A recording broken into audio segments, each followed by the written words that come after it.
Les pionniers chez Fred Mazzella. Le tête-à-tête. Bienvenue Alex Kézergue, tu es quadruple recordman du monde de vitesse en kitesurf et tu es également fondateur de Sirocco. On va avoir le temps d'aborder tout ça, c'est passionnant. Tu connais le principe du tête-à-tête. Le tête-à-tête, c'est une exploration de ton esprit de pionnier, c'est de comprendre ce qui te motive, tes émotions, tes ressentis, quand tu fais toutes ces choses exceptionnelles. Et alors avant toute chose, je rappelle quelques chiffres quand même époustouflants sur ton parcours. Donc 4 fois champion et recordman du monde de vitesse en kitesurf. 2 fois recordman du monde de vitesse, toutes catégories confondues, en 2008 et 2010. Tu es l'actuel détenteur du record du monde de vitesse en kitesurf à 107,3 km/h en moyenne sur 500 mètres, puisque c'est comme ça que ça se mesure. Et tu es le fondateur de Sirocco, donc à la tête d'une équipe de 20 personnes depuis Marseille, pour encore battre un record de vitesse sur l'eau. On voit qu'il y a une vraie direction. Alors donc, on va commencer par ta maîtrise de la vitesse un petit peu. Alors tu grandis à Port-Saint-Louis-du-Rhône et ta passion pour les sports nautiques, ça commence tôt. Les fesses dans le sable? Ouais, directement. Je crois que j'ai des photos de moi avec... oui, je suis sûr d'avoir des photos de moi avec des brassards sur une planche à voile. D'accord, et t'avais quel âge? Sur une planche à voile, donc déjà à quel âge? De 2 ans. À 2 ans sur une planche à voile. Oui, j'ai mes parents qui passaient tous leurs étés au bord de l'eau aussi, et du coup, ils m'ont mis sur une planche très tôt. D'accord. Oui, ton père était président du Wind Club, c'est ça? Oui, ça remonte à très longtemps, mais premier club de windsurf de Port-Saint-Louis. Alors, tu te lances pas tout de suite dans les exploits sportifs, tu fais des études de marketing, tu deviens commercial pendant 3 ans. Tu t'imaginais quel futur à l'époque là? Derrière un téléphone. Après, mais bon, ouais. Oui, donc, tu voyais quoi? Non, le poste de commercial n'était pas là pour rien. Je vendais du matériel de kitesurf à des magasins, donc c'était quand même en contact avec ma passion. Mais c'est vrai que j'avais beaucoup de mal à m'imaginer derrière un téléphone, derrière un ordinateur toute ma vie. D'accord, et donc c'est en 2000 que le kitesurf arrive en France. Et comment il est arrivé dans ta vie? Tu te souviens de la première fois que tu as vu un kite? Premier contact, c'est mon papa qui avait acheté une aile Wipika, donc les premières ailes qui sont arrivées c'est exactement ça, qui sont arrivées en France. Et la première aile de kite, Et bon, là, c'est des prototypes avant l'arrivée. Avant la wing. Ouais, un peu. Et du coup, il est arrivé avec cette voile, ce cerf-volant. On a été l'essayer sur la plage. Je me suis fait une entorse au bout de 5 minutes. Et j'ai dit, ton truc, tu le gardes. Et je reviendrai quand ça sera au point. Et puis, j'ai mis un petit peu de temps, mais... Et c'est les frères Le Gagnou qui avaient inventé l'air gonflable, c'est ça? Des Bretons. Ça. Ouais, 2 frères bretons. À la fin des années 70, début des années 80. Et tu as commencé à t'entraîner alors, du coup, à quel moment? Réellement, j'ai découvert le kite réellement en 2001. J'ai fait un premier stage et puis ensuite, je m'y suis mis à fond en 2002. Et alors donc, en 2005, ta passion pour le kitesurf prend le dessus. Tu quittes ton job, tu démissionnes et tu te lances justement dans la compétition. Tu es même allé kiter devant la Statue de la Liberté. On a la photo. On va voir la photo. Qu'est-ce que tu es allé faire à New York avec ton kite devant la Statue de la Liberté? Écoute, déjà, j'étais en trip là-bas. J'étais en trip aux US. Ouais. Non, j'avais mon petit frère à l'époque qui travaillait à New York, qui venait d'arriver à New York, et j'avais été le voir. Et en même temps, je me suis dit, mais pourquoi pas amener du matériel de kite? Je crois qu'à l'époque, ça avait jamais été fait, de naviguer au pied de la statue. Et puis voilà, c'était un gros kiff avant tout. Voilà, donc Stéphanie va venir nous poser quelques questions durant l'émission. Stéphanie? On va revenir sur votre parcours. Et alors, après la Statue de la Liberté en 2005, en 2008, vous partez en Namibie, où vous battez le record du monde de vitesse à la voile à 50,57 nœuds de vitesse moyenne sur 500 mètres. Comme Fred vient de le dire, c'est comme ça qu'on le mesure. Record qui sera pulvérisé 2 ans plus tard, en 2010, toujours en Namibie. Cette fois, vous êtes le premier à franchir la barre symbolique des 100 km/h sur l'eau. On le voit avec une moyenne de 54,10 nœuds sur 500 mètres. C'est 100,19 km/h. Un record absolu que vous allez à nouveau battre le 12 novembre 2013 en France en le portant à 56,62 nœuds. On dépasse les 104 km/h là. Comment on se prépare pour un record du monde?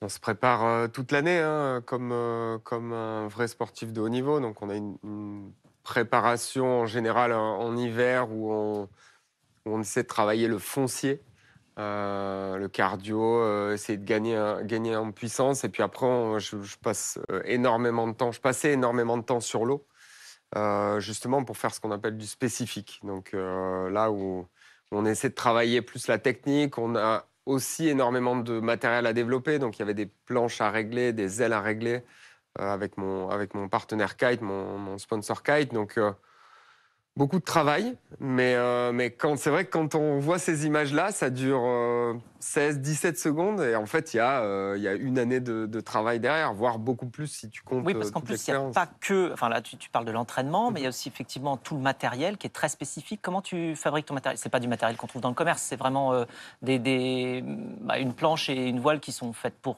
Oui. ça, quoi, pour toi ou pour le record du monde. Ouais, exactement. C'est du matériel qui est fait en général sur mesure. Donc, on développe du matériel avec mon sponsor Kite qui fait fabriquer ces prototypes-là.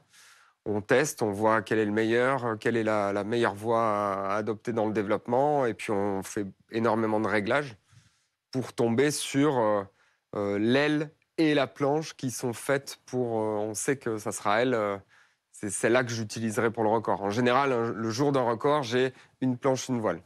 Et la voile, elle est en quelle celle-là. matière? C'est du spi et du dacron. Donc, il y a rien de... C'est pas, c'est pas des matériaux qui sont incroyablement techniques. On va plus travailler sur la forme et sur ce qu'on appelle le profil de l'aile. La forme générale qui va lui donner un comportement et des réglages qui vont nous permettre d'affiner ce comportement. La planche, elle, c'est fait en fibre de carbone. Oui, donc c'est vraiment beaucoup plus que de l'entraînement, c'est du partenariat avec aussi les constructeurs du matériel dont tu as besoin pour ton record. La vitesse, ça t'a jamais fait peur? C'est au contraire. C'est la vitesse en général, c'est quelque chose que j'apprécie beaucoup, quel que soit le support. Ouais. On va pas rentrer plus dans les détails, mais non, c'est quelque chose qui me fait pas peur. Alors bien sûr, de temps en temps, tu as des appréhensions comme tout, hein, quand l'incertitude est là. En général, ça crée des stress. Mais non, en tout cas, là, quand je vais très vite sur l'eau, c'est avant tout du plaisir plus que du stress ou de la peur. Bon, il y en a quand même un qui avait peur pour toi un peu, c'est ton père. Ma maman aussi. Mais... ta maman aussi.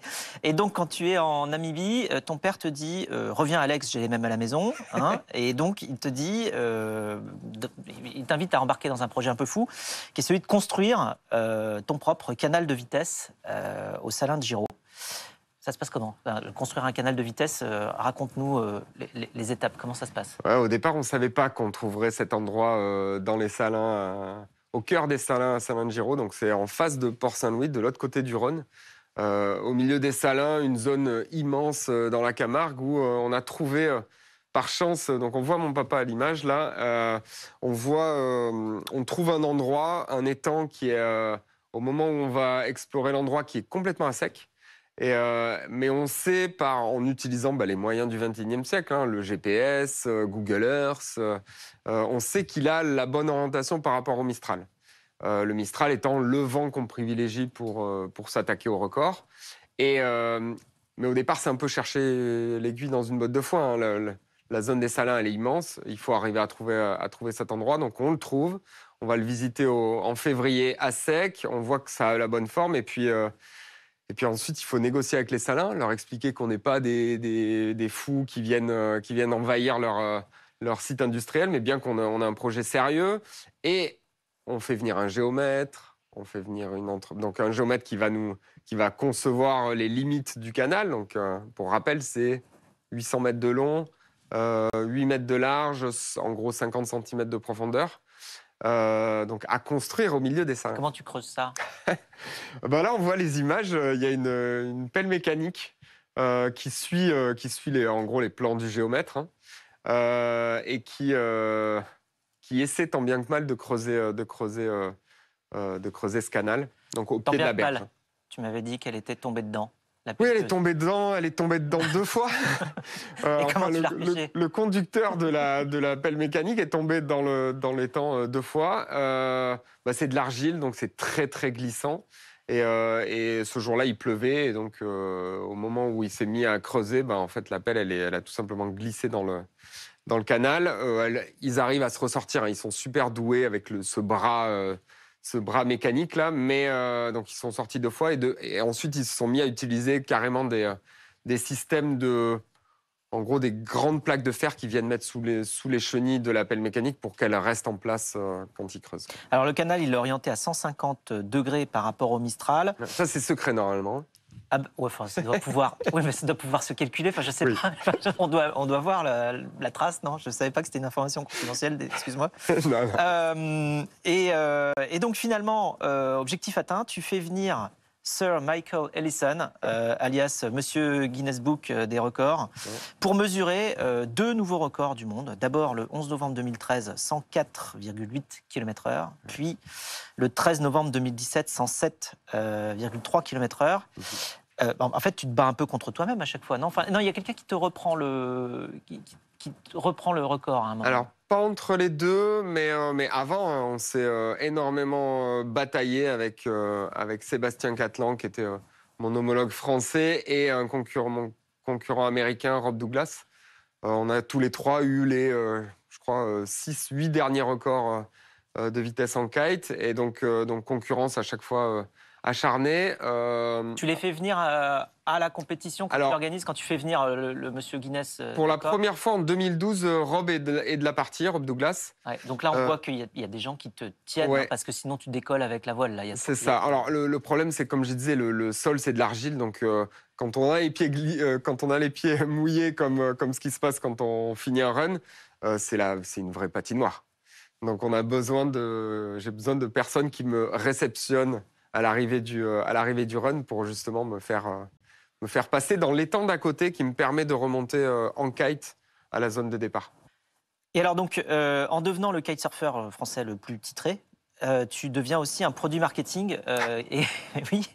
Et comment tu gères justement la vente de ton image, la vente d'Alex Kayser? Comment ça se passe, ton quotidien par la suite? Alors je pense que c'est avant tout grâce à ma formation de marketeur que j'ai su me vendre tout au long de ma carrière. Mais je le dis assez souvent, c'est je pense ma capacité à raconter une histoire et à faire vivre cette aventure que je vivais au quotidien, d'arriver à embarquer des partenaires qui se retrouvent dans les valeurs d'une discipline comme la mienne, où on va chercher l'exploit sportif, on va dépasser les limites, on va concevoir de l'innovation technologique pour atteindre des objectifs de performance. Donc des partenaires qui se retrouvent dans les valeurs que je véhicule tout au long de ma carrière. Et en général, c'est des partenariats que je lis sur plusieurs années, voire de très nombreuses années. J'ai des partenaires que j'ai quasi depuis mes débuts, qui me suivent et qui continuent à me suivre dans mes nouvelles aventures. Tu as écrit un super bouquin aussi, avec beaucoup de textes, beaucoup d'images, exceptionnel, qui s'appelle Plus vite que le vent, qui est vraiment superbe, qui raconte un peu tout ça, qui raconte toutes tes expériences un petit peu aux 4 coins de la planète. Et donc, alors en fait, tu trouves quand même plus rapide que toi, un bateau australien qui s'appelle le Sail Rocket. Il a fait quel record, ce bateau?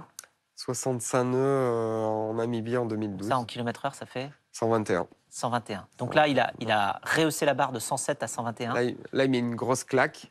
Parce qu'à l'époque, c'est en 2012, c'est avant mes 107 km/h. À l'époque, le record était à 103 en kite, qui était le record absolu, détenu par Rob Douglas. Et là, en 2012, il met un uppercut au record. Nous, on tombe des nues parce qu'on savait qu'il tentait ce record, mais on ne savait pas qu'il serait à ce niveau-là de performance rapidement.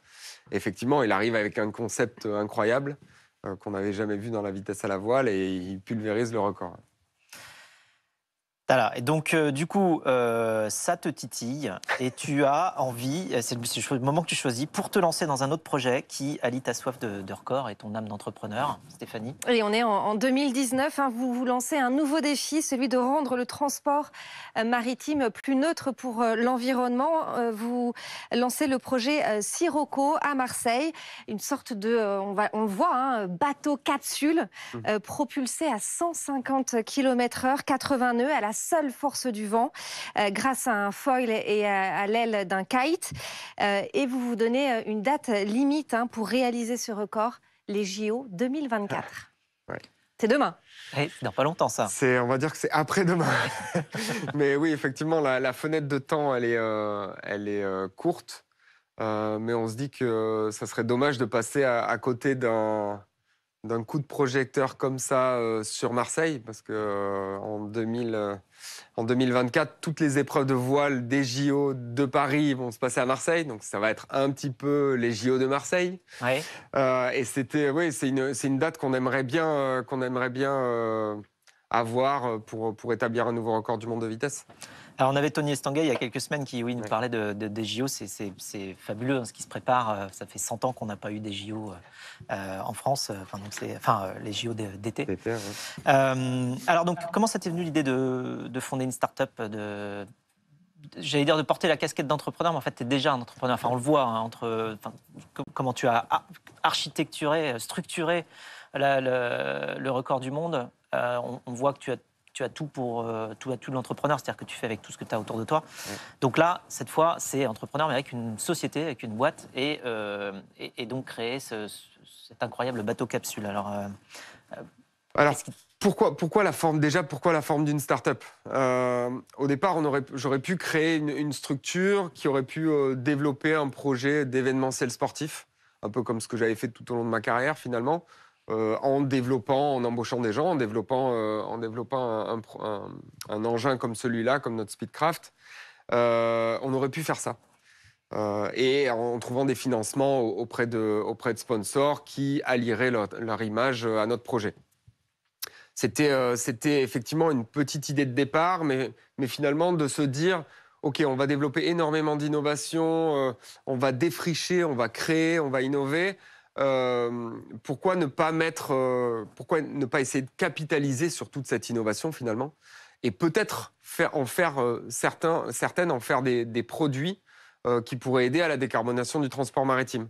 C'était en fait finalement une quête de sens dans ma carrière. C'était de se dire OK, pendant 15 ans, tu as mené une carrière fabuleuse dans le monde du kitesurf, tu as visité des super beaux endroits, tu as amener le kite à un niveau de performance très élevé, mais finalement, qu'est-ce qui reste à la fin, si ce n'est ton nom écrit dans l'histoire d'un sport ? Pas grand-chose, et du coup, c'était vraiment de se dire, OK, t'es passionné par la mer, t'as un projet, peut-être que tu peux aider à contribuer à l'amélioration de l'état de cette mer avec lequel t'es au contact au travers de tes passions, et donc d'allier un projet d'innovation à un exploit. Et du coup, la forme qu'on a décidé d'adopter pour Sirocco, c'est effectivement une start-up, donc une entreprise avec une idée de business model qui soit autre que du sponsoring sportif classique, mais qui soit là dans le développement d'innovation, la commercialisation de produits, et donc ensuite avec des levées de fonds, des investisseurs. Donc vous avez levé plusieurs millions d'euros pour réaliser cela, et on en est où des essais là ? Alors aujourd'hui, on a choisi avec l'équipe, donc aujourd'hui Sirocco c'est une vingtaine de personnes, en majorité des ingénieurs, on a des docteurs en physique, on a des développeurs aussi, qui développent cet engin de vitesse. On a choisi une voie notamment liée à la sécurité, de développer une version à l'échelle 1/3 de notre engin final, donc une version drone, radiocommandée, on a vu les images juste avant, qui va nous permettre, qui est une véritable plateforme de recherche et développement, et qui nous permet de prendre des risques sans réellement mettre le risque humain au milieu, hein. Sachant que moi, je vais être le pilote de l'engin que l'équipe technique, on conçoit avec l'équipe technique. Et donc, autant ne pas prendre trop de risques au tout début, défricher avec ce prototype radiocommandé. Et là, aujourd'hui, on apprend à voler avec ce prototype radiocommandé, avant de designer la grande version qui fera 7 mètres de long, avec une aile de kite qui fera 50 mètres carrés. Aujourd'hui, elle en fait que 19. Mais c'est déjà assez imposant. Enfin, c'est moins que ça quand on fait du kite en tant que... L'aile, on va dire la taille moyenne, c'est 10-12 mètres carrés. Là, on est sur du très grand kite déjà. Très grand. Et alors donc, vous avez développé, donc, grâce à cette recherche-là, un logiciel pour les acteurs du transport maritime, justement, dans la logique d'avoir un impact positif et donc de diminuer la consommation de certains bateaux. Tu peux nous parler de la manière avec laquelle il marche, ce logiciel? Alors, c'était une véritable case à cocher dans le projet, quand même, de développer de l'innovation et de l'innovation à impact. L'idée, c'est qu'au départ, pour notre projet record, on avait besoin d'un logiciel qui nous permette d'évaluer la performance énergétique de tel ou tel concept, pour savoir sur quelle voie partir pour le projet record. Et en fait, ce logiciel-là, on s'est aperçu que ça répondait aussi aux problématiques des transporteurs maritimes, à savoir d'améliorer l'efficacité d'un cargo, l'efficacité énergétique d'un cargo ou d'un navire de croisière, et d'avoir un outil qui leur permette d'optimiser leur consommation énergétique, de simuler, pourquoi pas, l'implémentation de voiles sur un cargo, justement pour réduire la facture énergétique et donc les rejets dans l'atmosphère. Et donc notre logiciel, on l'a fait évoluer. Aujourd'hui, c'est ce qu'on appelle une plateforme de jumeaux numériques. C'est un petit peu complexe, mais c'est une représentation numérique d'un bateau qui reproduit très fidèlement le comportement de ce navire en mer. Et donc on va être capable de simuler le comportement d'un navire, lui ajouter des voiles si l'opérateur veut tester des voiles, voir l'influence que ça va avoir sur sa consommation sur telle ou telle route qu'il emprunte. Ça va lui permettre de simuler ses consommations énergétiques et les optimiser afin de réduire l'impact environnemental. Le challenge dans l'industrie du transport maritime, il est colossal. On a, comme dans toutes les industries aujourd'hui, il y a des étapes à atteindre et c'est une réduction de 50% des émissions de CO2 d'ici 2050. Donc c'est un très gros challenge. Et puis 90% des produits qu'on achète sont passés par un bateau quelque part. L'impact du transport maritime, il est omniprésent dans notre quotidien. On ne s'en rend pas forcément compte, mais effectivement, toutes les marchandises que tu trouves dans le commerce aujourd'hui, elles sont transportées par la mer à un moment donné. Alors, tu as eu la chance de faire du kitesurf dans des endroits magnifiques. Quel est ton endroit préféré? Qu'est-ce que tu as envie de préserver? C'est ces images-là. C'est notamment un de mes derniers trips. J'en ai fait plusieurs, hein, mais ça, c'est à Los Roques, au Venezuela. Un archipel qui est une réserve naturelle, donc déjà protégée, hein, dans lequel les locaux font très attention. Très attention au déplacement, très attention à la pêche. Il y a un certain nombre de personnes autorisées de touristes sur l'archipel. Donc c'est un endroit qui est magique pour faire du kite. Mais au-delà de ça, c'est un vrai paradis sur Terre. Kite en foil. Ouais. Vrai que non, mais les images sont folles et encore plus vues du ciel. Oui. Ça, c'est des images qui sont majoritairement tournées en drone et c'est vrai que c'est assez magique. Alors pour conclure, j'ai une question inattendue, mais elle est facile. Facile. Pourquoi avoir choisi comme nom Sirocco pour ce projet incroyable? Alors, il nous fallait un nom lié au vent. On aurait pu choisir Mistral, c'était déjà pris. Mais non, il nous fallait un nom synonyme aussi de rêve, d'exotisme. Le Sirocco, c'est un vent chaud qui vient du désert. Alors certes, de temps en temps, ça dépose du sable sur les pare-brises ou sur les pistes de ski, mais ça véhicule beaucoup d'images aussi positives, beaucoup de poésie. Et ça, on y tenait d'avoir un nom qui soit évocateur de beaucoup de choses et de choses bien. Merci beaucoup, Merci. Alex, de nous avoir fait voyager de record en record jusqu'à ce projet incroyable de record de vitesse sur la mer et de projet de transition écologique pour le transport maritime. Merci beaucoup. Nous, on se retrouve tout de suite pour la deuxième partie. Les pionniers chez Fred Mazzella sur BFM Business.